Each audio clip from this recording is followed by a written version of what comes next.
Lovely. And then also, I had some more about mental health. It's really scary out there with the anxiety, but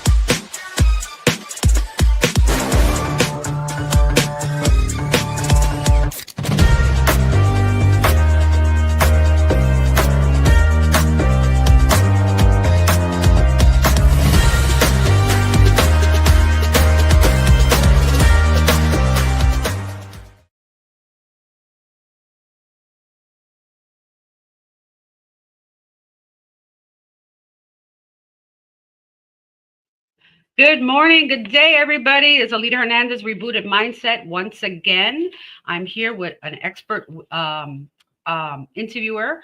Today we have Dr. Kristine, and I hope I say her last name wrong, Guillory. I think I said it right. We'll find out when she comes in. I'm not very good with names sometimes. But today we're talking about mental health. She's a mental health expert, and we all need some help when it comes to our mental health. I know I sure do. So I don't know about you, but today we're going to talk about hidden costs of burnout and emotional fatigue. Okay. And I've been through that. So I'm interested to see what the doctor has to say about it and how we can go through this. We go through these emotional, just burnout on a daily basis. I mean, it's just unbelievable. So right now there's about almost 58 million adults with mental illness. That's a lot of people. Okay. And that's a lot of people to have mental stress. And I know that it's very important to attack the mental issues in the beginning, if you can, because you have no idea where it's going to go. And unfortunately, I know several people that have passed because of mental issues and not talking to other people and telling them that there's a problem, and that's a big issue. So let's bring in the doctor and let's see what she has to talk about. And let me wait.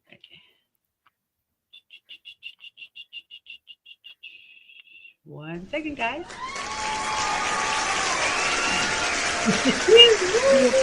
Yes. We need a big applause for you today. We do. Happy Tuesday. Happy Tuesday. Thank you, doctor, for being here. I appreciate you much. And let's just get into it. Let's talk about your journey and how did you begin being a doctor? How did I begin? It was, long story short, I had an idea that I always wanted to go all the way through and get my doctorate. I just didn't know in what. And since probably 10 years old or 11 years old, I've always been helping. Like I've always been the helper. Like when we had family Christmas gatherings at 8 and 9, I was the one putting the agenda together. Okay, so Uncle John, you're going to sing this song and sister's going to do this and you're going to do this. And I'm in like junior high and helping my friends, and it didn't burden me. And I didn't realize that I had a gift for helping and holding space and all that stuff for a while. And so I went and got some degrees in social work and counseling, and just continued to strive to help people, in whatever way they needed help. But the overarching is to help people heal wounds. And I didn't know that when I was younger, because I probably would have rejected it because that's kind of heavy. Okay. But to realize that I have a gift to help people heal wounds is something sacred and something I do my best to steward the gift well. So it's kind of been in me for a long time. That's awesome. That's awesome. And that's a difficult journey, because I actually was studying to go into psychology way back when, because I felt like I was always helping people. And then I found out that you can burn out by helping people too. Yes. So that's also another problem, that you can just completely burn out. And then how do you do that? How do you maintain your sanity while helping other people with issues? Absolutely. So, it's so many things. Okay. It's so many. So one, if you're a helper, and I don't necessarily mean in for profession, if you are a caregiver, if you are a parent, I'm a proud aunt. So if you are an active aunt or uncle, one of the things to do, so I used to be in captivity to activity. Okay. Can you relate? Have you been there? Yes, yes, Yeah. yes. So my schedule was always full, not out of necessity, and this is what I'm called to do, but that was my identity. Like I didn't know what it was like to be still. And listen, I made myself Jesus. Okay. I put my, I mean, listen, I put myself on a pedestal because I'm like, I'm the helper, I'm the savior, until I realized I can't want your healing more than you do. I Mm, can't want this at the expense of me. And so, very recently, I've been talking to friends and clients and a lot of people and saying there has to be space for you too. TOO, space for you too. Like if you are caring for someone in your job or personally, I've been there where I sacrificed all of me. They didn't ask me to, but I did because I made myself Jesus. I wanted to help and realize, wait a minute, there has to be space for me too. Maybe what I'm going through is not as heavy as yours. And there has to be space for me too, because I can't end up in the hospital over helping you. And so, mhm, one is realizing I'm not savior, right? Two is realizing there's space for me too. Three is realizing that if you are a believer and have faith in any capacity, that God or whomever can handle what you can't. And then it's four, realizing that you are the best for other people when you take care of you. mhm. And so tell me, you said, tell me about that. Well, because I'm a caretaker, I'm a Yeah. caregiver, I guess. I Yeah. take care of my mother who's 87 and my aunt who's 85. Mm, So before I got on here, I was doing the commotion mm, and unfortunately my aunt has dementia. mm. So I just had somebody come in today to give her a shower because it's an issue. It's Yeah. an issue when you're the caregiver and the person you're taking care of, you're so close that they don't want to listen to you also. And it's a lot of pressure on me. It's a lot of stress. Yeah. It's hard to separate, your love for your family member and then having to deal with watching them disintegrate. Like I can watching her change and become a shell of a person. It's Mm. very difficult, Yeah. you know. So I wonder if you're open to it. Can we talk about that a little bit? Oh yeah, definitely. Yeah, I think Definitely. sometimes it's helpful when I can talk about things and share things kind of in a theoretical standpoint. But if you're open, I'd love to talk to Oh you. yeah.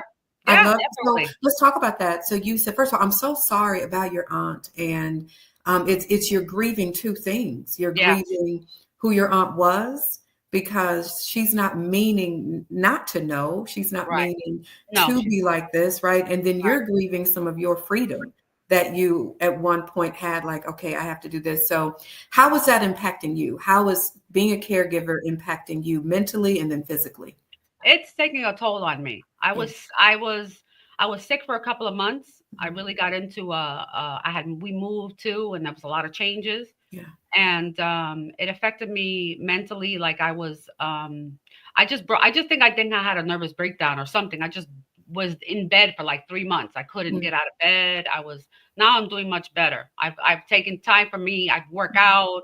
I try to go outside and walk and do things for me to breathe, do some breath work, Yep. meditation, pray to God, and just hold on to all that just to kind of keep going. But Yeah. there are days that I guess sometimes I feel angry, like I feel it's a frustrating thing because you can't change it. You can't change what they're doing. My aunt fell and she hit her head. So she's just, yeah. And then my mother has Alzheimer's, but she Mhm. just started forgetting her short term. So Okay. she's really solid. She's good. She's 87. She's Good. still dancing salsa. She still plays the piano. So yeah, we always have music in the house. But it's hard. I feel like I grieve every day. That's how I feel like when I see them and see my aunt that she was a branch manager of a bank for all her life and now Mm, she doesn't know the day or time, she doesn't know where she lives, she doesn't know how to take a shower, she doesn't have any joy in her life, and that's what's mhm. the sad part about it. Yeah. Absolutely. Thank you for sharing. And I'm so sorry. It's hard. And the fact that you found breath work and working out and prayer is a big deal. And I want to commend you on saying, I get angry. I've worked with people who will say, I'm not supposed to be angry, but are you though? Yeah. And I want to encourage you, and even this is for me and anybody else. So one of the reasons people are like, man, you process things so quickly. It seems like you get over things quickly. It's not that I get over things. The only way out is through. And so for me, Mm. where I am today, I didn't always do this because, like I said, I was Jesus. But today, I have to let myself feel every emotion all the way through. Mm. And so my encouragement for you is when you feel angry, feel it all the way through. And I mean all the way through. The problem that anger causes is we either try to compartmentalize it, we try to put Mm. it to the side, or we stop right in the middle and then it causes us to, So what I know when I'm angry, one, don't make any decisions. I know that. Do Mm. not make any decisions. If I want to, okay? Because but don't make any decisions and feel it all the way through. Like feel it, because at the end of it, if we allow it to process the way it's supposed to through our body, it's so helpful, it's so freeing, and your anger is valid. Your Mm. anger is righteous. Your anger is because you're human and you love these women and you love your aunt and you're angry that why does she have to go through this? This amazing leader who did all this stuff in the community. This is it, Lord? For real? You have the right to say that and do that and say, and I get to care for her. Mm. I get the beauty and the blessing. So I have something I call the and ministry, where it's I get to be grateful and angry at the same time. I hear a lot of, like, back in the day, especially in church and more things like that, you should be grateful always. All right, but what if I'm not grateful today? I'm angry. And that's fine too. Well, you should be grateful. Well, I am, and I'm angry. And I have the right to be. God can handle my anger. And Yeah. so I just want to encourage you to let yourself feel it all the way through. And I get to care for my aunt. And while she may not remember some things, she knows you, and Mhm. it's there. It's in her. It's in you. I love that you continue to play music for your mom. I love salsa merengue as well. Okay, so I be dancing with your mother, and that, because you said short term maybe kind of, here and there, but that long term, okay, that salsa is embedded. That Yeah, salsa it is. is in her, regardless of ability. It is in her, and so I want to encourage you to use and. I am angry and I get to care for these women. I am angry and you know what? I am courageous enough to call somebody in to bathe my aunt Yeah. because she's not listening to me. So I want to honor your courage. I want to honor that you are doing more than the best you can. And if you haven't heard this, you're doing a really good job. Thank you. You're Nobody tells doing me that. you're doing a good job. You're doing a really good job. You're caring for two women who are in hard places, one harder than the other. You have your own job and your own life and your own things, and you're doing a really good job. And if there's a day that you are like, oh my gosh, the house looks a mess, that's okay. You are human, okay? You better leave that plate in the sink. It's okay. It's No, okay. yeah. I've learned to prioritize things, like those things don't bother me anymore. It's like I can wait for that, you know?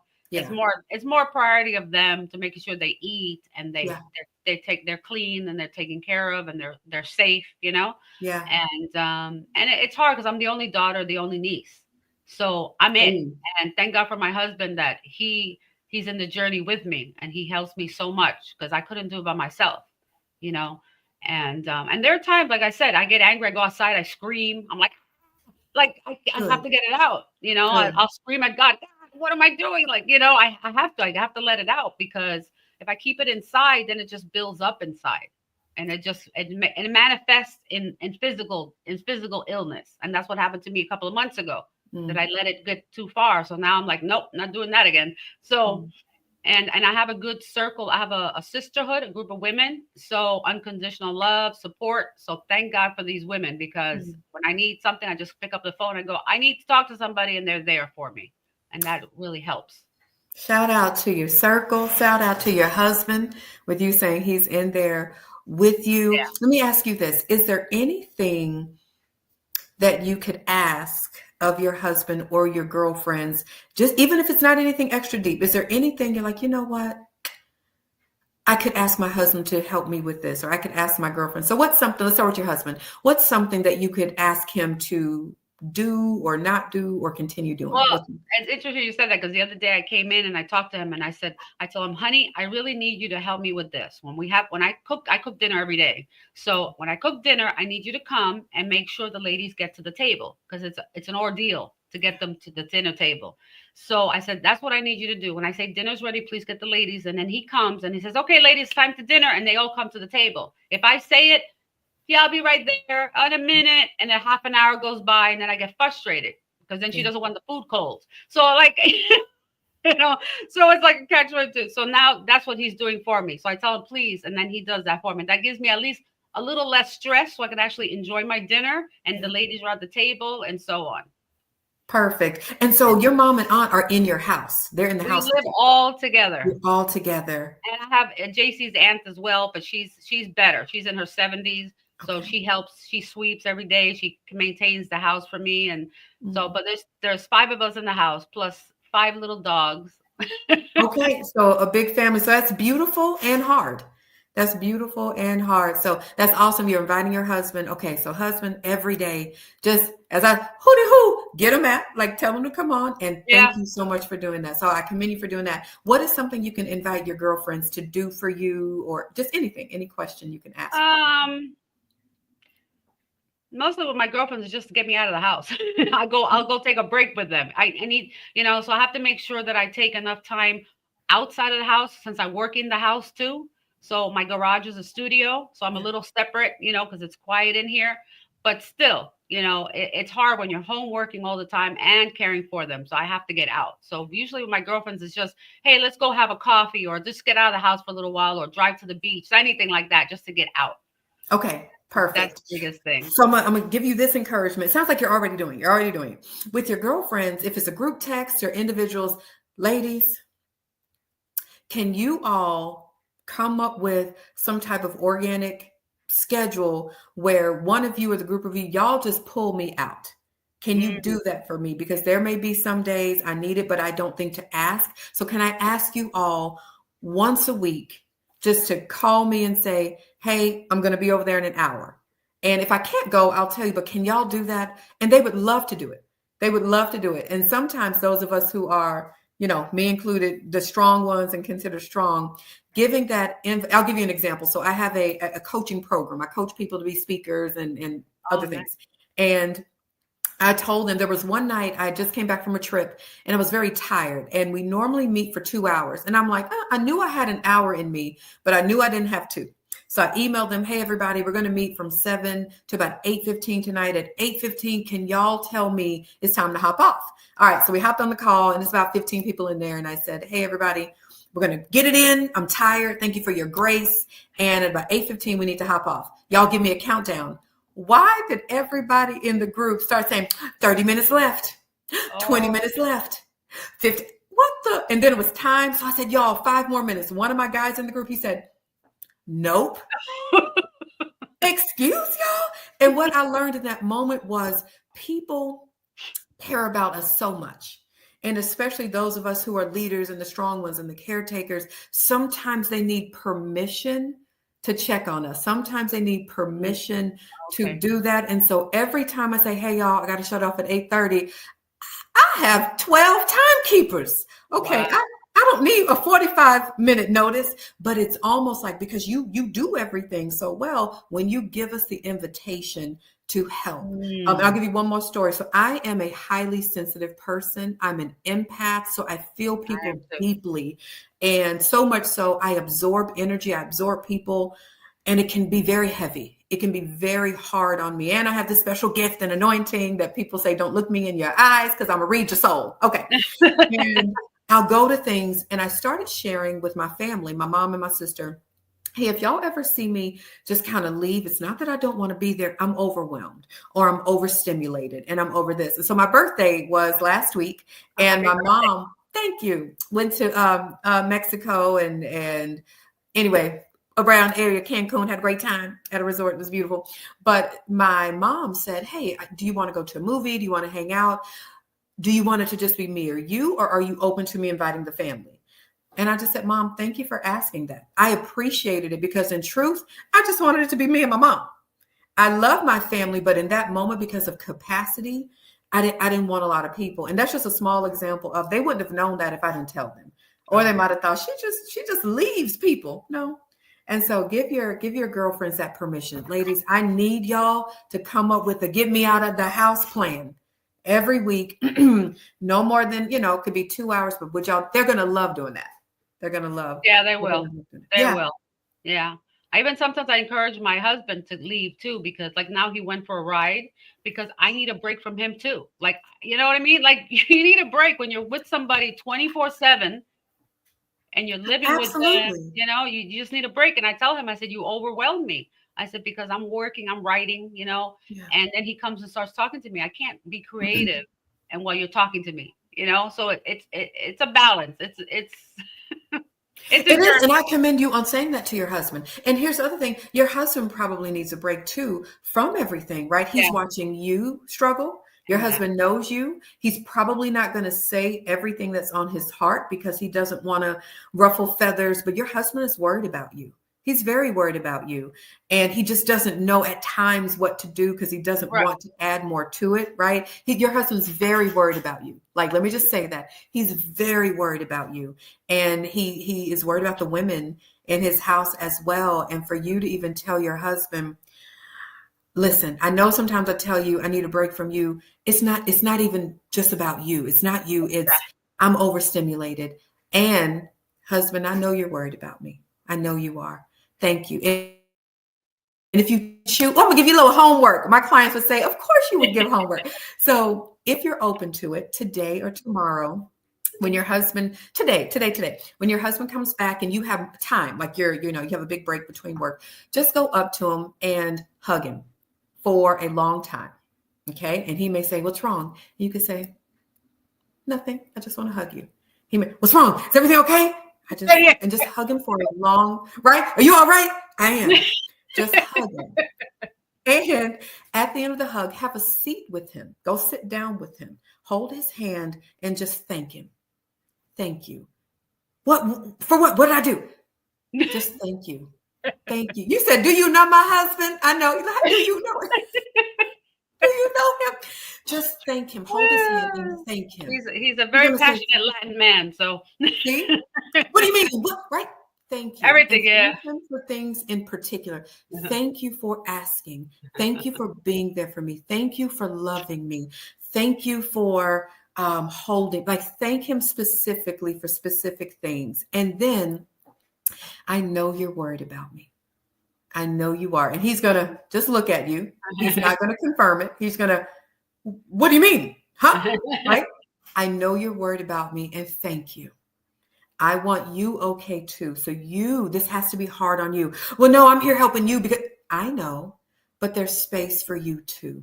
I know. So just sit with him and hug him. And there is research that shows that getting a 20-second hug every day does wonders to our nervous system and wonders to our bodies. And so for you, I would like to Mm. encourage you to hug your husband every day for 20 seconds. Hug your mom, because you said your mom overall is pretty good, Yeah. right? Hug your mom. And then with your aunt, I would start with the hand on her shoulder and see what her reaction is. And if that is then just leave your hand on her shoulder, because even though memory may not be there, there's recognition in our body. Our bodies store memories, our bodies store trauma, our bodies store Mm. love and joy. And so your aunt may just feel your hand on her shoulder and she may exhale. And that may be the only thing. She may not remember you in the moment, but she may remember, her body may remember that touch. So are you open to the Yeah. hug challenge? Yes. Yes. Yeah. Yes. I knew this was going to be a good conversation. When I saw your information, I go, oh, I need to talk to her. Okay. Because it's hard. It's hard. People don't understand what you go through as a caregiver. People don't understand it. They know that I have a busy schedule, and my girls know in the sisterhood. They understand. Yeah. They understand that it's not a simple thing, but it's dealing with the emotion of, like you said, the anger, the love that I have for them, the disappointment of seeing them deteriorate, all that stuff. It's just it does something to you because they took care of me. I remember as a little girl, right? They were strong women. Both of them are very strong women, very independent, always did their things and everything like that. So when you see them frail, they're like children now. Yeah. They're just like they regress. Like I go buy a little, I give them a little candy. She's like, "Oh, I got a candy!" Like they're so happy. So even little things like that, I do. I come on, I hide the candies, if not delete the whole bowl. I have to hide things. I have to hide the cookies. I have to. So every so often, I come out with a treat, and they're like, "Oh, thank you." They're all happy. Mm. Yeah. So I have to do things like What a great thing that they're happy for it, and they're not pushing back, and they're not um, too mean, and that's the thing. And the thing is, they're still strong women. yeah, They're they're still very strong strong. women. They're They're very absolutely strong. still strong women because they're not just laying on a bed. They're No. not just here. They are striving. And like, you know what? I don't know how much longer the Lord will allow me to be here. And if he says 10 years, 20 years, 5 years, I'm going to show up the best I can, not in the way I did 5 years ago, 15 years ago, but the best I can today. And you are helping them to do that. You are allowing them to do that. And you also made a great point in saying it's the mental part. It's the mental exhaustion of watching Yes. and okay, I have to grieve every day because who you Yes. were yesterday may not be who you are today. And so give yourself, so there is in the Bible, it talks about in the Old Testament, Lot's wife. And the Lord told Lot's wife not to turn around. If you turn around and look back, you're going to turn into a pillar of salt. Right. And Right. Lot's wife turned into a pillar of salt. And there's a scripture in Isaiah that says, like, stop looking at the former things because God is doing a new thing. And I wonder what new thing is happening in your life. I wonder, it's okay to look back. Like we can't drive a car without a rear view mirror, right? Right. And we can't drive a car only looking in the rear view mirror. So it's okay to look back and remember, I remember when my aunt was like this. I remember this. And let me embrace who she is today. Because while she's different, she's still valuable. She's still strong. She's still brilliant. She didn't choose this. No. And I have the right to be frustrated. I have the right to be feeling the way that I feel because you're human and it's a hard thing. And there's joy here. You're in family, right? She has her family, you have each other. And so for you, not only are you a physical caretaker, you're also a mental one. You're also holding mental space for your mom, for your aunt, even your husband at times, and even you. And that's heavy. That's heavy. And let me tell you something. Your shoulders are not big enough to carry all that. Okay. No. And No. they're not strong enough to carry all that. And you're not supposed to. You're not supposed to. And so I am very proud of you. I just met you, but I'm very proud of you for inviting your husband to help, inviting your girlfriends to help, and being so honest and transparent here and knowing that, oh, I know how I stayed in that bed for 3 months. Never again. I'm going to work out. I'm going to do breath work. I'm going to journal. And you're not alone. You're not by yourself. Your shoulders are not big enough to carry. And if they No. were, you're not supposed to. And so what I'm going to tell you what I see. I'm going to tell you what I see in you. I see such a beautiful heart. I see someone who has put herself on the back burner for a long time, not just the last couple of years, like for a very long time. You've put on the back burner some of your dreams and some of your hopes, and you've actually even put on the back burner things that bothered you, but you didn't want to bring it up because I don't want to ruffle feathers. And in that, when you keep putting yourself on the back burner, then we get a shell of you. And the world does not need a shell of you. The world needs this full, vibrant, beautiful, brilliant woman who's always been there. Okay. You've always been there. You've been a little outspoken for a long time. Okay. People like, no, she's not being mean. She's just fiery. That's his passion. Don't do that. Right? That's who you are. But you've put some of that on the back burner. And I just want to encourage you to know that you have the right to show up fully as you. And fully doesn't mean in the fully last year. Fully means fully for the day. Fully for where the capacity is that you are. And you have that right. And there's space for you too. There's space for you too. There's space for you to go have a spa day. There's space for you to say, I need help. There's space for you to say, I messed up. And there's space and grace for you to grow. And so you're gifted. You're gifted. How many times have you heard that in some variation over the years that you're gifted? How many I times? have many times. Many times. And when people have said that to you, what do you think? Don't know. I don't, like I do and I don't. Like, you know what I mean? I know I have compassion for people. I'm an empath as well, like absorb other. That's the whole thing too. Is how not to absorb the energies of the ladies, Yeah. because there's tension, there's, I put sound healing on. I do different things just to, all that. I do everything trying Yeah. to calm and bring some peace in the house. I'll put it on. I'll do sage. I'll put the candles on. I'll aromatherapy, anything just to change the energy in the house. Yeah. To Yeah. help them also because I know the energy is heavy on them Yeah. and they don't know what to do with all that because I don't know what's going on in their brain. I mean, Yeah. my aunt's so confused. I mean, it's like she's still there, but she's not, right? Like Yeah. she's there. And her girlfriend called that she's known for 70 years and she knows, hey, Shirley, yeah, I know who, and she knows who she is. Yeah. So, and we're gonna go see her in a few weeks. Go see her. But Oh, so it's just hard. It's just hard to deal with all the energies in the house and the different people because we all have different things going on, you so know. many different things. So I'm going to give you a few things to deal with the energy. Okay. I got a formula for a lot of things. We found what works. See, So it was what God. It was God to put us together. it was, It is. It in always truth, is. it really It was is. because I'll be honest with you, when, the time glitch, part of me was like, I don't want to reschedule for another day. Even though like my day's pretty full today, I was like, something saying, don't reschedule. All right. And I have to sit back and be obedient in that. Like something saying don't reschedule. Because normally it would have been, hey, no worries. Let's Right. do another date. But I was like, Right. Like it was meant. I had to be today. it had Yeah. to be today. It And I had was to be doing. today. I had just gotten. I have a blessing that a neighbor who moved in a while ago lives across the street, and Mm, she does caretaker. So I talked to her, and we got along. We met outside, and we kept talking. And she's like, "I can help you with your aunt." So this morning, I said to my aunt, "Please go take a shower." She's like, "In a minute." That's what she does. In a minute, but it never happens. I go, yeah. "No, can you go now because you're gonna forget." And then she starts arguing with me and Mm, screaming at me, "Don't talk to me." She gets like that, belligerent. So I said, "You know what? Why am I going through this? I'm just going to call my neighbor and see if she's there." And she was actually, I took the day off today. Look at that. So she came, she mm. said, "I'm coming right now." She came right over. And so I was over there dealing with her. She was going to get her prepping to go into the shower and everything like that. And I'm trying to get ready. I got an interview. I got to put makeup on, and I'm running around trying to get all this stuff done. So that was my process before I got to you. And you made it, and we are here. And I'll tell you my prayer before this. I like to always just kind of pray before interviews, and it was just, Lord, let us flow.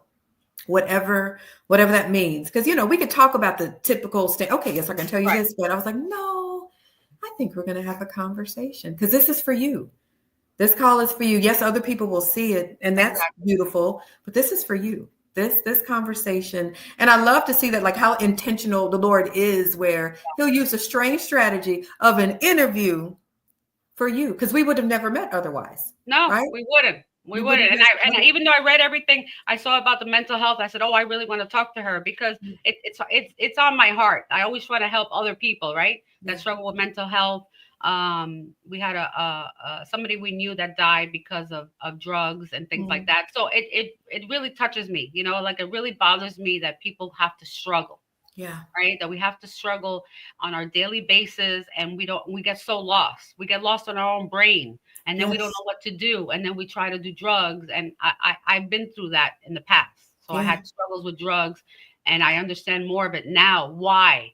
Right. I understand why it happened because of not dealing with traumas, not Yeah. dealing with pain that you have inside and that you hold on to, and then you start believing it. Oh, I must not be good, or I'm not smart enough, I'm not this. You start internally, you start like beating yourself up, and has nothing to do with that. It has No. to do with external and how we react to situations.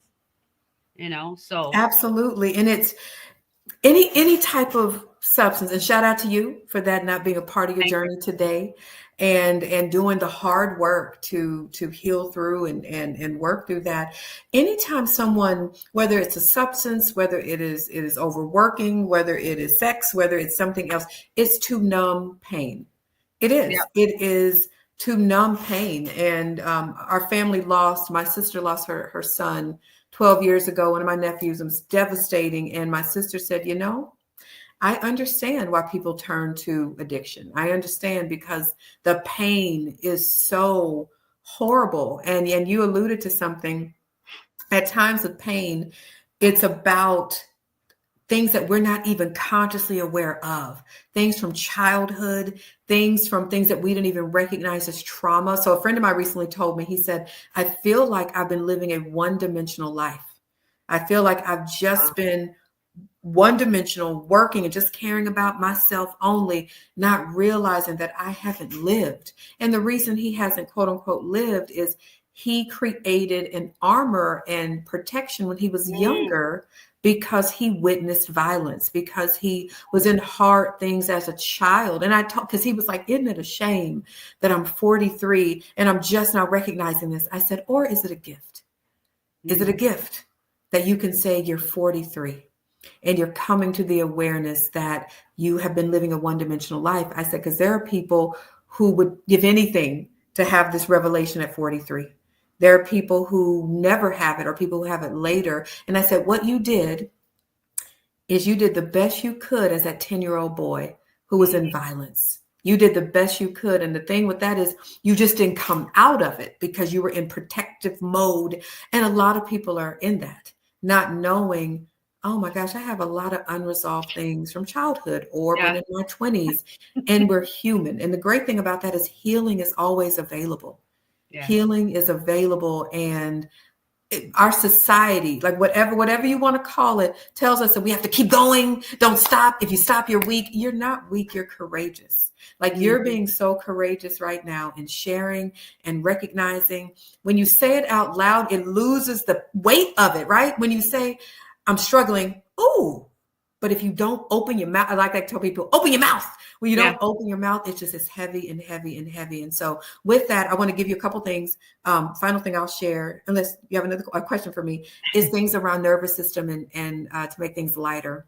So in addition to what you're doing in the house, the sage and the sound bowls and all that great stuff, there are a couple things for the nervous system. So our nervous system, right? There's fight, flight, freeze, or fawn, right? That's our nervous system where, I don't know what to do. I feel out of whack. And so Right. a couple things to do. I'm gonna just walk you through a few. One is you're already doing it. It's breath work. And generally it is you inhale shorter than you exhale. So the inhale could be for 4, and then you exhale for 6. Inhale through your nose for 4. Exhale like you're blowing out a candle for 6. So that's one. And do maybe 3 rounds of that. And we just stay. Something else to do is literally shaking your wrists. So what this does, you can shake your wrist, you go up, you come down, and we do this for about Mhm. 60 seconds. And what this is helping to do is just recalibrating our nervous system because we're overwhelmed and we can just do this. Mm. Another thing, in addition to the breath work, to the shaking, is to bounce. Like bounce, like Sound? stand up and bounce. We're bouncing or you're jumping for 60 seconds. Huh. Something else to do, and again, you can pick a couple of these. You don't have to do them Right. all.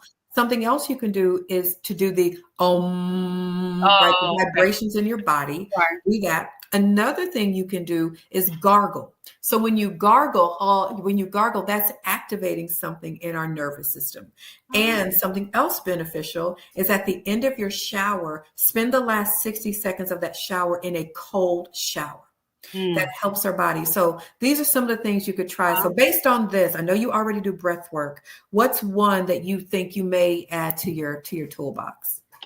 I like the bounce sounds interesting, just Yeah. to get them body moving and things like Mhm. that. And probably add the shower because I sometimes do that, do the cold water, kind of like Perfect. shock. So Yeah. yeah, so I can do And you that. know what else? You could bring your family in if you're going to do the bounce.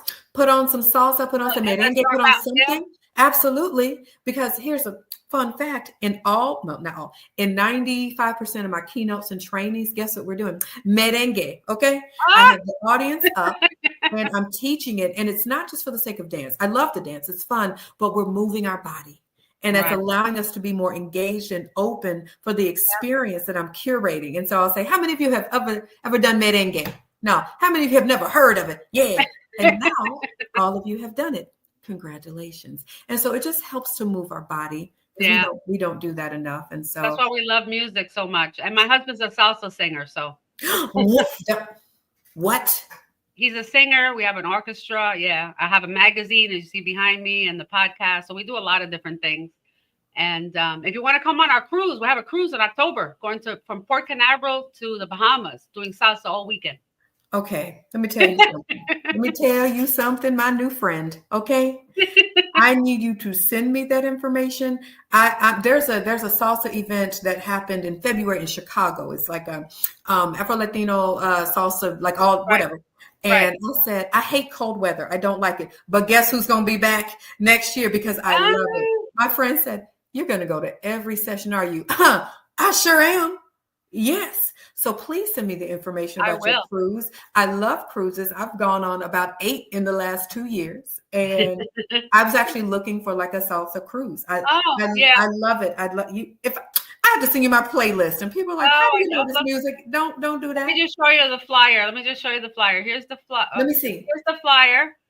So we have all those artists. We have 7 salsa artists, and we have freestyle music too, because we love freestyle from the 80s. So we got freestyle. We got Nasty Boys from the freestyle and some other ones there.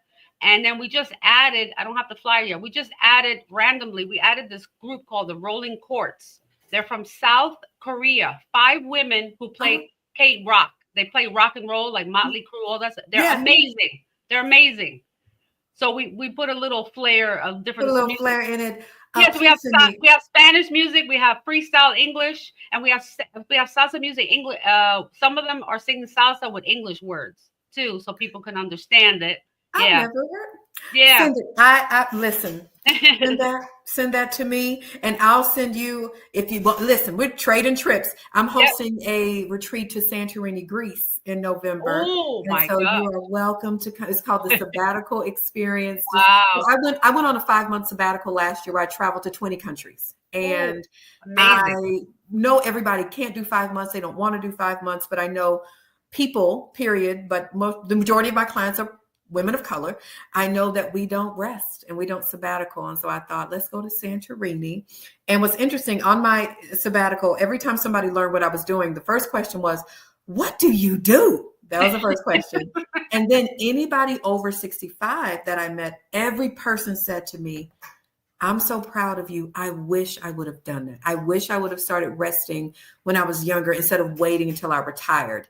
And Oh, so I was always honored. And they would say, why am I just going on my first trip now at 65? I said, no, do not judge yourself. You did exactly. amazing. You're traveling now. Okay, thank you. I'm like, yeah. So Yeah. yes, so I'm all about travel. Okay. Well, I Yes. have a friend of mine who was gonna do a in Colombia. He was gonna do the shaman. I guess it's the shaman, and he was Hmm. gonna do a retreat there. But then Colombia got weird where he's at, so we couldn't do it.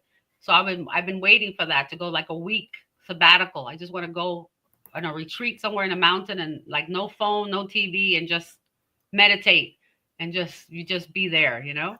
Okay, send that to me too. Because another fun fact, I was going to move to Colombia, okay? And Oh. then COVID happened. And my nephew said to me, do you love Colombia more than us? No, guys. I enjoyed visiting. And there's a place that retreats. So there's a city called La Carrera, which is close to Bogota. And there's this beautiful home that I located on something. So I've been there about 3 times. And it's just acreages and animals. I don't really Wow. like animals, but I go there and I'm just like, they're like, you don't go out for what? No, Exactly. I don't need to go out. I am Puerto in Rico is nature. a good, beautiful place. Have you been to Puerto Rico? I was there at the beginning of March. Yes. Oh, Hmm. you like it? I Mhm. did. I will be back. I didn't realize it was so, the flight was so short. So I'm based in Texas right now. And Oh, so okay. it was like a 4 hour, maybe a three Right. and a half hour flight. So yes, enjoyed. Yeah, it's Yes. beautiful there. That's another place you can go for retreats and stuff in the mountains, in the Yes. countryside. My family lives in the country, and it's just beautiful.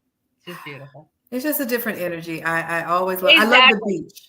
I love the beach. So I move. Yeah, I love it. I have to be by ocean and beach all the time. So Yeah, I'm yeah. not too far now, but just to tell you a short thing, we moved. I wasn't living in Boca Raton, Florida. Very congested, very just the energy is not good. Let me Mm, just say that way. I yeah. didn't like the energy anymore, so we Yeah. moved 2 hours north of Florida, in Palm Where? Bay. I'm in Palm Bay. next to Okay, so the Melbourne. last 3 years, I was in Fort Lauderdale. Okay. Yeah, So we yeah, moved up here to only 2 hours from down south, right? But it's a correct. whole different living. I have a quarter acre on my house. There's space, there's animals. I mean, it's just very peaceful. And I chose this place for that because I feel I needed a nice, quiet, place at home with no traffic, no, Yeah, all that commotion, the externals and stresses I didn't want. So everybody absolutely. can sit outside if they want, outside in the patio, and I have herbs. I have herbs and vegetables growing. So that's my piece too. I go outside, I talk to my plants, I Mhm. work with the earth, I do some earthing and some grounding there, because I've learned about that too. And I go out there and it just makes a big difference. So So I you have so many beautiful tools that you're doing. You're doing so something I said that I did when I moved to the beaches. I set my life up to be a vacation, and it sounds like you're setting your life up in an oasis, serenity way, best for you. Because when I moved into the building, when I moved in South Florida, the realtor said, "Are you sure you want to live here?" I said yes, because it was right by the beach. And the reason she said that to me is I was living in a building where the average age was about 75. okay. And it was a lot of people who were retired. Are you sure you want to be here? You don't want to be with people your age? I said, I do not. Nope. It is quiet. Everybody is friendly. I want to be here. Thank you very much. Let me sign that contract. I don't want anywhere else. And so we get to set it up that's best for us. And I feel you. I went to another city and like Miami, and my shoulders just go up when I visit Oh, Miami. It's I just, yeah, yep, I ditto. lived in Miami for a year. Trust me, never again. Mm-mm. I mean, the beach is nice. I spent some time in South Beach with a friend of mine, and it Yeah, was great. I mean, she had a nice little apartment. We walked a block to the beach. yeah, So it was nice to spend some time with her. But then when I moved to Miami for a year, it was just no, it was not for me. And I yeah. like tranquility. My home is my refuge, right? Yes, So I yes. find that it has to be peaceful. People don't understand why are you moving from Boca? Boca is like it. I'm like, I don't care. I don't care where the name that I live. I said the thing is I don't find the peace. My neighbors are right next to me. They You better sneeze, I say can it. hear them. They sneeze, they whatever, I can hear them. I can see them. Here I have space. I don't Here have to you have see them. space. I love that. I commend you on doing that. We think of, oh, I'm going to move. I'm going to relocate for a job. I'm going to relocate for a relationship. I'm going to relocate for school. What about relocating for your peace of mind and for your mental health? And some people love busy cities, and that's amazing. Like that Right. energizes people. I'm like you. I need to be away. So when I've traveled all those countries last year, I didn't really spend a lot of time in the bigger cities. So in Spain, I didn't do Barcelona or Madrid. I went to a city called Sigues, which was amazing and beautiful. I don't enjoy the big city feeling, and that's me because, like you, we just feel energy, and so Yeah, I'm so exactly. glad. Exactly. And I grew up in New York, so you can imagine. I lived in New York. I was born and raised in New York. Then I went to LA, Yeah, and then I came to Miami. So I'm done. I had three major cities in my life. I've done it. I'm done. I just turned 60 this February. So thank you, thank you. I'm very proud. I don't care if people say, "Oh, you say your age." I go, I'm proud to be 60. I look good and absolutely. I made it. Absolutely. And please, 60 is I have a client in my You in my 40. program. She turned 60 as well. And she was like, man, why am I just now recognizing this stuff? And why am I just now getting it? I said, because I don't think you would have been able to receive it if you would have gotten it a couple years ago. I said, imagine the impact of you learning this now at this age and how many people need to hear it from you. Because somebody Exactly. said in the group, they were like, we need more voices of people who are 50 plus. We need those because there's a whole bunch of 30-year-old experts. And I'm not knocking that because I was a professor at 24. Okay. I'm not Right. knocking any of that, but we need that wisdom in a different way. And she said, man, it makes me so excited about the next 20 or 30 or whatever years. I'm like, that's what my aunt is 63. And I'm like, she jogs like 5 miles a day. She's launching projects. I'm like, ma'am, if you don't get out here and keep living well, okay, go do it because it's a blessing to be 60, to be 40, to be 50, to be 80. It's a blessing. Yeah, that's why I do this. That's why I try to do the podcast and get these messages out. And the best way to show is just my life. It's showing what I've gone through and just realistic things so people can understand and be more attachable to that.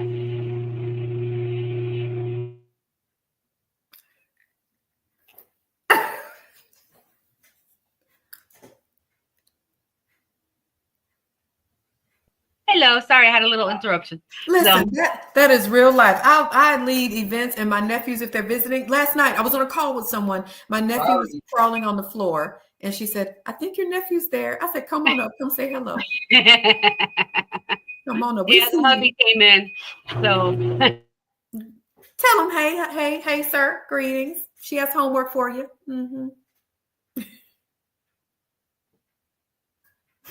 I muted it. Yeah, no, I locked him out of the garage and he's like trying to get in. I'm like, it's locked for a reason.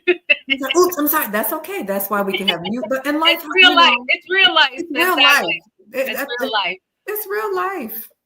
So, And so you have a special smile for your husband. That was yes, beautiful. I do. I You do. do. Now, how long have you been married? We've been together 8 years now. Okay, 8 years, beautiful. and we've gone through so much in 8 years Mhm. that because I met him.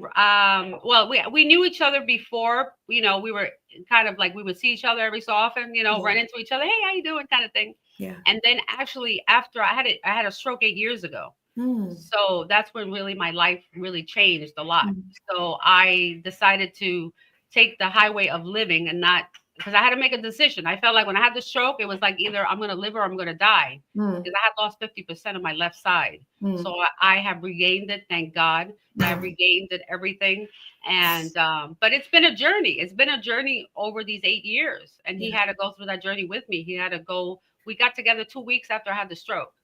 So Mm, I was damaged, and I told him, and he was willing to stick around with this broken person here because I was physically not right.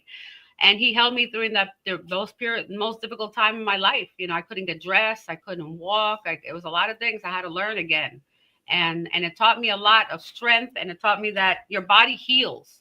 mm. If you give the nutrients and everything the body needs, the body will heal. Yeah. So I try to tell people that just because you had a stroke or something happened to you, you can regain yourself again.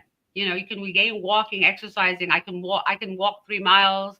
I was jogging. I mean, if you would have seen me when I had the stroke, you'd be like, what? You know? Mm. And I didn't really document it. I don't know. I guess mentally I didn't want to. So I Right. never really videotaped myself during those times, which is unusual, as much as video that I do, right?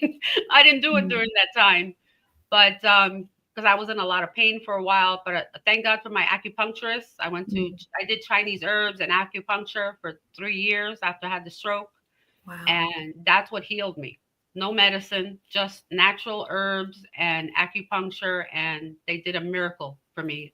You know, they That is amazing. I'm so glad for all those miracles and that you are better and grateful for your desire to live yes. and for your husband. Have you written a book?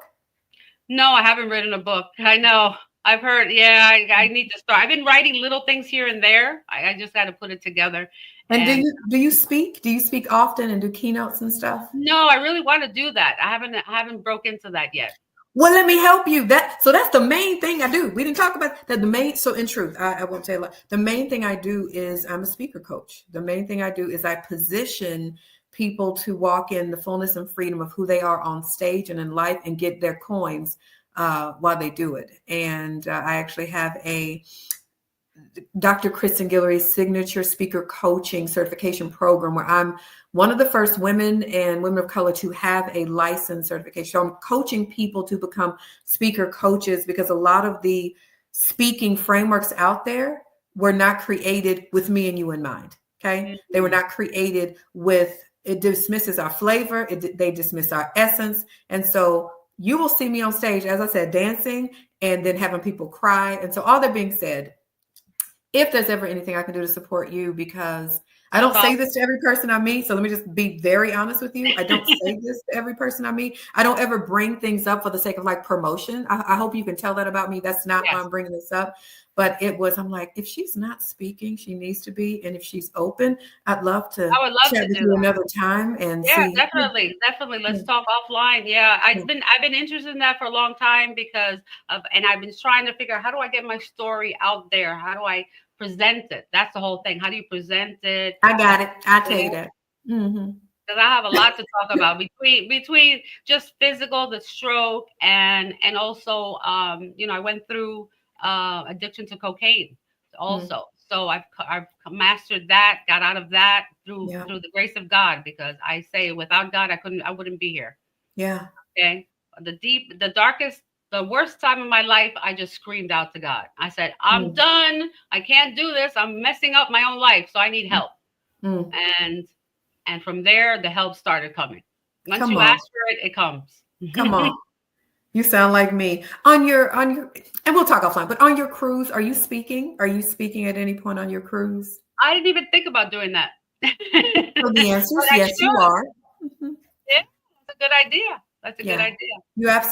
You need to speak. So anytime I help my folks that I support and they're hosting an event, um, and my clients will say, invite me to come in and keynote. And I'm always honored. And I'll say, yes, I will. And you have to either be the final voice or you have to be one of the main, because it's your event. And Right. so you have to, even one of my clients, she's a fitness instructor, and she hosted a thing the other day. I said, are you going to speak to them in the midst? Oh, let them hear your voice too. And so on your cruise, I think you should speak. I think there should be at some point on the cruise 20 minutes for you to share not just how the cruise came to be, but your story. Mm. So I survived cocaine. I survived a stroke. And today I said I'm going to live my life to the fullest. And what does that mean? Right. Hosting a salsa cruise. Exactly. My husband said that's a good idea. Did he? Right. Yeah. Well, we're doing the first night we're there. We're doing a meet and greet. We're gonna do a registration. Like Right. people will come in, get their a press. We're doing a press conference the first Okay. night, and then people can meet the artists and buy merchandise and things like that. So that'd be perfect day to do the speech and say hi Absolutely. everybody, welcome to the cruise, and Yes. then go from there. Yes, they need to hear you and your story. They need to Yeah. hear some of your husband's story because they're going to hear his beautiful voice and everybody, right? I hope I hear it too. I'm coming. Yeah. And so, Who wants and to come on the cruise?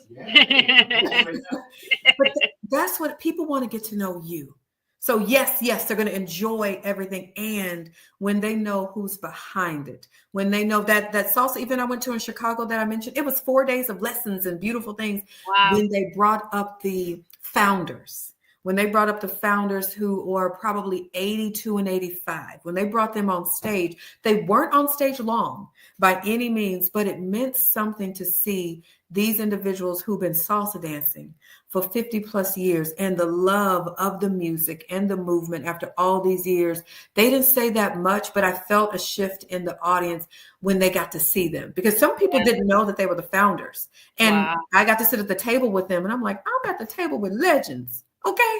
And so it just means something when you get to see who curated the experience. Yeah, Yeah. that makes sense. That makes a lot of sense. Yeah, that we do it from. I mean, we're doing it from our heart. We want to, it's preserving our culture. It's mixing our Latin culture with American culture because we Yeah. grew up here. So I'm a product of two different cultures, right?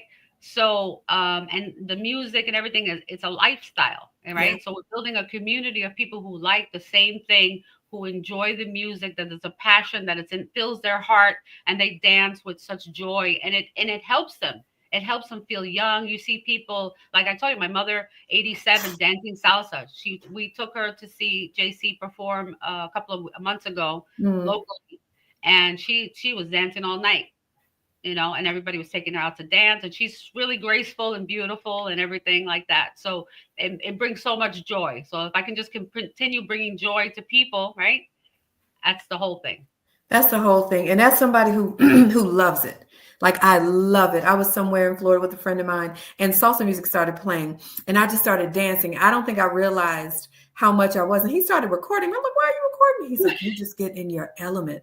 Like you are so good. And I love it. And at the resort in Mexico, they sang to me in a version of Happy Birthday. And they were like, okay, this is your element. Yes. It is. Yeah. It's something I've always said that to people. For me, it's the lightness of the music. And I don't mean that all the words are always light. I know that. Right. But it's the lightness. I can tell you this. I told my friend, I said, I can feel the energy through which somebody sang a song. So I can listen to a song and say, ooh, when they sang that, they were very heavy. That's very heavy energy. When I listen to some salsa, merengue, different music, I'm like, there's a lightness. Not saying that they didn't have hard stuff going on, right? Not dismissing that, but there's something healing and freeing in the music. And so I thank my friend Rainisha from Panama who introduced me to it. And that was a rap, okay? That was a rap. We have somebody from Panama singing. His name is Willie Panama. He's going to be singing on the cruise. They call him the king of salsa rap. He kind of, yeah. So we have eclectic. We have Hernan Olivera, who's a sonero. He's a improvised. When he's singing, he improvises, and he's been around for a long time. 40-year trajectory of music, and we try to bring in new artists too. We try to introduce some new artists, because it's very difficult to be an artist. Absolutely. The entertainment industry is very hard. And it's different. It's different than it was. Years ago. It's very hard. Now you're going to be like, okay, did you help us plan it? No, I'm just here. I did salsa competitions back in the day. So But I tell people, I said, I look professional for about 21 seconds. And then you're like, okay, she knows one move. She doesn't know. All right. I love you. When I tell my friends who I talk to, I'm like, y'all, there's a salsa conference or a cruise. Everyone's going to say, you're going. Yes. Yes. It just says, so thank you for the love behind the cruise, you and your husband behind the cruise, because it's just, and it's real dancing. I'm sorry. Let me get on my soapbox. I went to the club back in the day here and there. That's not real dancing. That is, get off of me that close. I love this. Okay. It's amazing. Where is he? Wants to say hi. I want to say hi to him too. Where are you? See the salsa artist over here. The salsa. Hello, sir. Greetings. No, sir. Just JC. Okay, what's up, JC, sir? No, that's it. There you go. Yes, so I'm looking forward to hearing some of your music. And I'm going to tell you a little secret, JC. Okay, I'm going to tell you a secret. So I hear that you are a really kind and loving husband. Mm-hmm. I've heard some beautiful things about you that made me want to say, I'm going to have him lead a session and workshop for men to teach them how to support. But no, really, I just from stories I've heard about you, your heart and care are really beautiful. And I hope that you are caring for yourself as well. Thank you. I mean, it's not easy to handle me, for sure. So I give a lot of props to Alita. I mean, I could be not a divo, but I mean, everything I do, sometimes I'm like Alita says, she finds the right word. She says, I'm passionate. Like I say, I tell people I might have an attitude at times, but I don't mean anything behind it malicious. So Alita says, no, he's just passionate. Don't worry. He loves what he does, and that's what I do. So we take care of, like Alita, I don't know, she told me to take care of the household. Yeah. We have my career. She has her magazine. I mean, we're doing events all over the place. It's cruise. So it's not easy, 9 animals, three elderly people, me and Alita, it's a lot of distraction. So I can convert myself into a little attitude-ish sometimes, but it's nothing. The way I see it is not me intentionally doing anything malice. It's just that I'm such a perfectionist at times and I'm thinking about my family at the same time and where I want to have them in the future. Yeah. So that's my passion. It's not that I don't try to be mean. I'm just like she said, I'm passionate about things. I like the word, and handling. He's a high-blooded Puerto Rican. I'm a high-blooded Puerto Rican, energetic, and trust me, when you deal with a big stage with a lot of big artists, and you need to deal with sound, you got to crack the whip with these people. So stay professional, but at the same time, be prompt.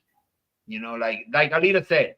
If you're supposed to meet me at 9 o'clock and you're there at 9, you're already late. You're already late if you're there. You show up at 9. You're supposed to be there. Listen, I can relate.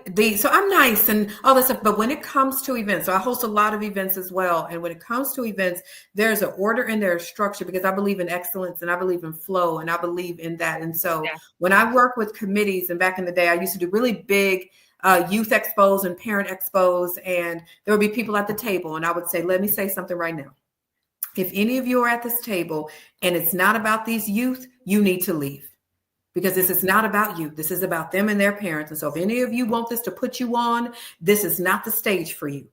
And so, and I said, I mean that, because when there is an energy that's not about the purpose of the event, you have already disrespected the audience. And so I'm cool. I like the salsa, but when it comes to that, I do not play. I'm gonna tell you how strict I am, y'all. Okay.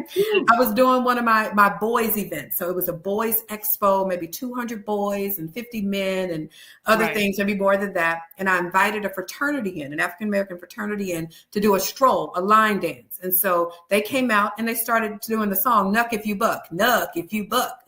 Okay. Nuck If You Buck is a workout song of mine. I love the song, but not for a space about boys empowerment.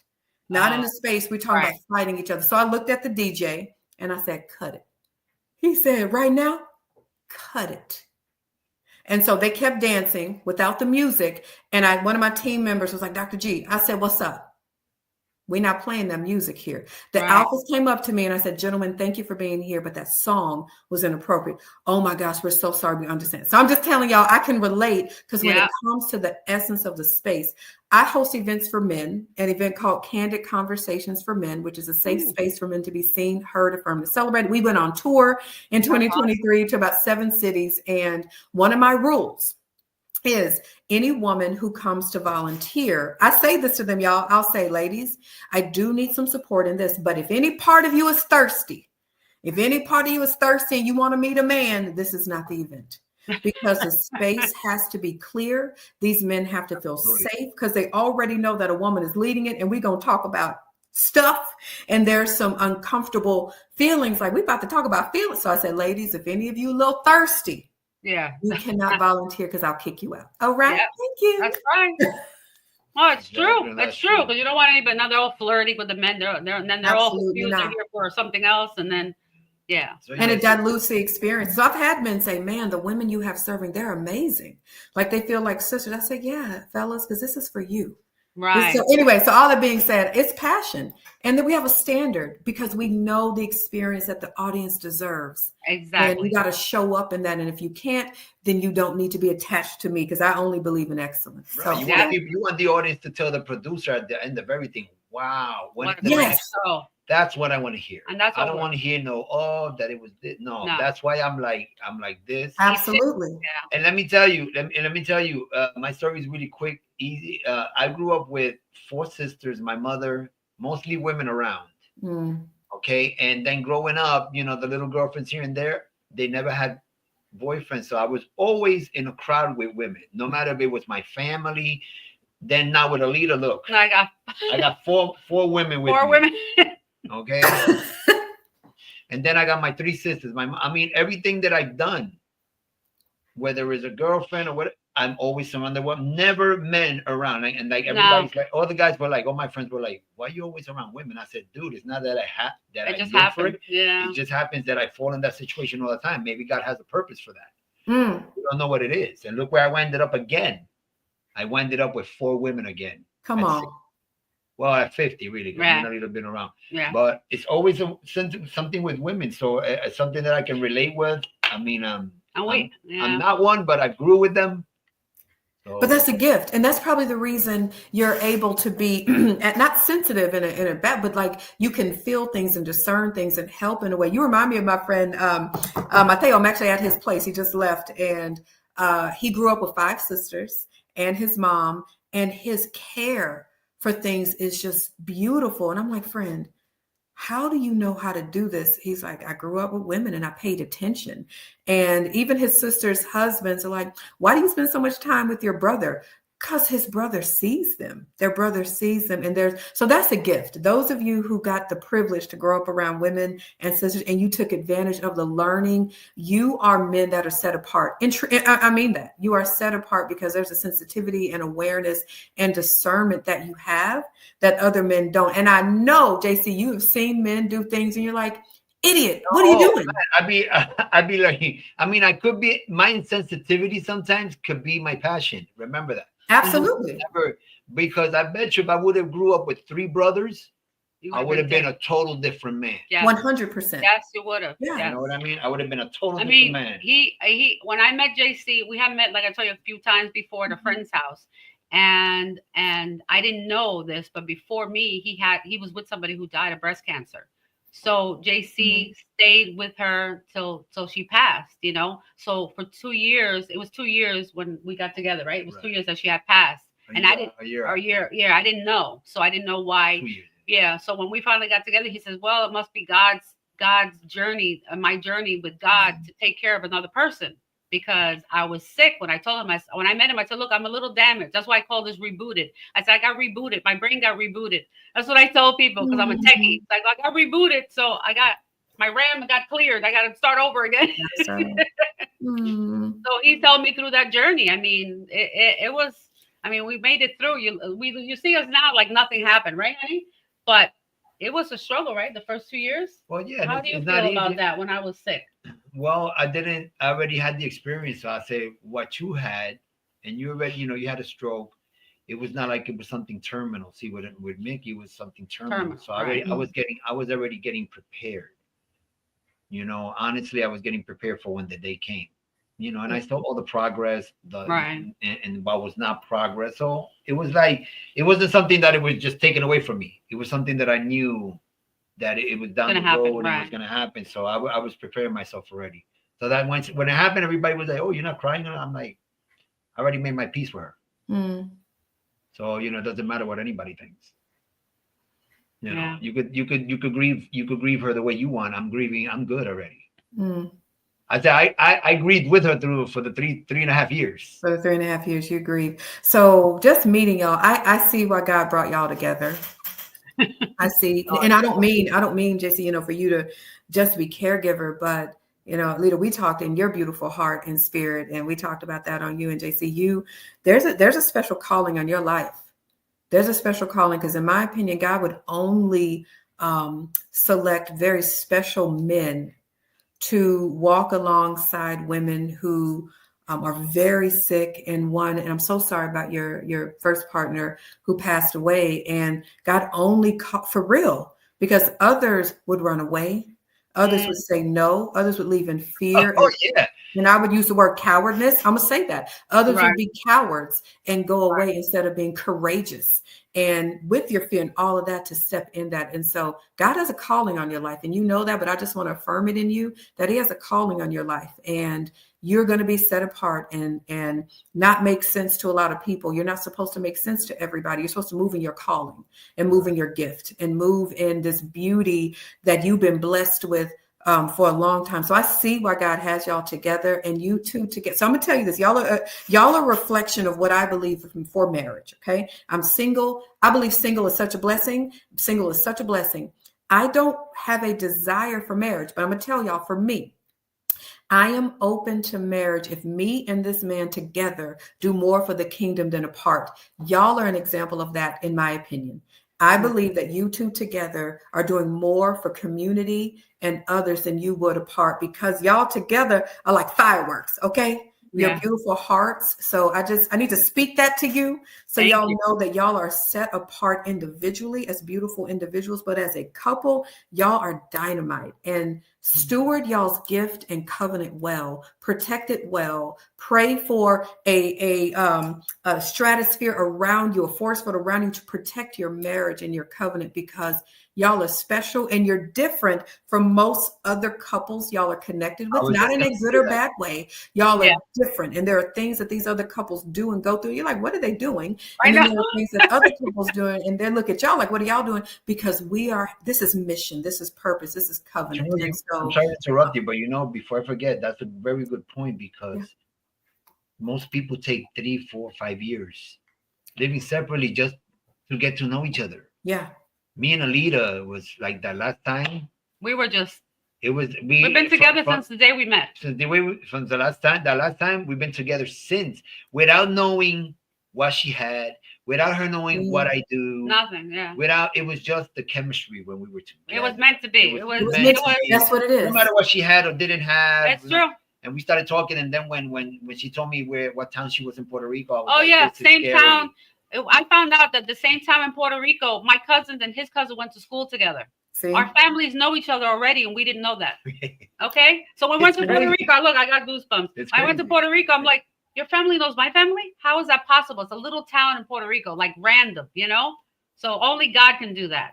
Only He can. And y'all were both open to it. I just did a podcast episode talking about when people say what is for you is for you. I don't agree with that. because we have to play a role in that. Because God could say, here's a new Bentley. I have to be the one to start it. And so both of you could have been in fear outside of obedience and say, oh, I just went through. And then there's some reason they're together. There's some reason we're moving in this direction. I mean, we connected since that day. I could have said no when she told me she's a little damaged. I could 100% you could have. I was out. I was straightforward. And then that same year, what? That same year, I have an accident in her car. Yeah. So she could have said, I'm not going to deal with this, through the pain I went through and the operation. Yeah, surgery and everything. Yeah. So, some women don't want to go through all that. Correct. With this guy, I just met him, it was just. But when it's purpose and covenant, when it's purpose and destiny, you have to say yes to that. So with that, y'all, I would love to keep talking to you. I know. You gotta go. I know. JC, nice. Where'd you go? Nice to meet you. Come on. Sorry, I didn't want to keep you. No, come back. Come end the show. Listen. Sometimes you meet people and it's great to meet them and you don't see them again. I know I'm going to see y'all again. I know that I'm going to chat with y'all in some way. And I'm grateful for the strange strategy of having this beautiful conversation, Alita, you and I had. And then, JC, thank you for coming and sharing about you. It's been cool, y'all. It's been great. I got one more thing before I leave. Yeah. You will get to witness it in person, front row. If you come to when you book that cruise, I will make sure in the beginning of my press conference, because I'm the one that's setting up all the times and all the stages and all that. So I make sure that in that press conference, when I open that mic, hi, ladies and gentlemen, you're going to witness it right in front of you. It's going to take 10 minutes to tell a quick story about me and Alita, how this came upon. Yep. And everything. And that's going to be great. That would be especially for you. And then I'll say it. Let's do it. This is for you, Kristen. Aww. Thank you. And if you could spread the love with the cruise, I would love to have everybody in there. They're going to have a great time. Absolutely. K-pop. I can tell. Salsa, freestyle, K-rock. Yeah, freestyle. I mean, you have everything. I told them already. Then I got told her the flyer. Two DJs that are amazing. Hip hop, Motown, whatever didn't play live. Music all weekend. We'll do it with a DJ in between. So I can already tell. Thank you so much. Thank you. Alita, I don't know if I have your email, but I'll get it from Madeline so I can get that and we schedule some stuff. So anyway, thank you so much. Thank you so much. And how can people reach you? What's the best way that they can reach you? Oh, best way to reach me is on Instagram at Dr. Kristen Guillory. So my name that's on the screen, if you push it all together, remove the period, at Dr. Kristen Guillory is on Instagram. I'd love to connect, love to support in any way that I can. Thank you so much. You are awesome. I'm so blessed to have met you today, and everything happens for a reason, you know? And so I'm so happy that I jumped in when I did. I am too. Thank you. You made my day. Thank you so much. You made mine too. Words. Thank you. Have a great day. Okay. You too. Bye. Well, everybody, what an incredible interview. I can't even ask for any more. It was just so amazing. These are the things that I do in these shows that are not planned, okay? God directs it. It just flows. I never have a script. I know who I'm talking to and things like that. And I let the conversation flow because that makes it more real. And you learn about me and things that are happening in life that you can go through yourself, that you can get healing and different methods to deal with stress. We were all talking about stress and emotional fatigue today, but we started getting into about being a caregiver and everything like that, which is a lot of mental stress. I tell you right now. So anyway, thank you everybody for watching the show. I hope make sure you subscribe, click the little bell down on YouTube and click the like button, please. It's a free thing. You can just click on it and say like that you like this show, and please subscribe. And if you did like it, share it to somebody else. Maybe somebody else needs to listen to this. All right. So I'll see you next week. Thank you so much for being here. And see now. Everything is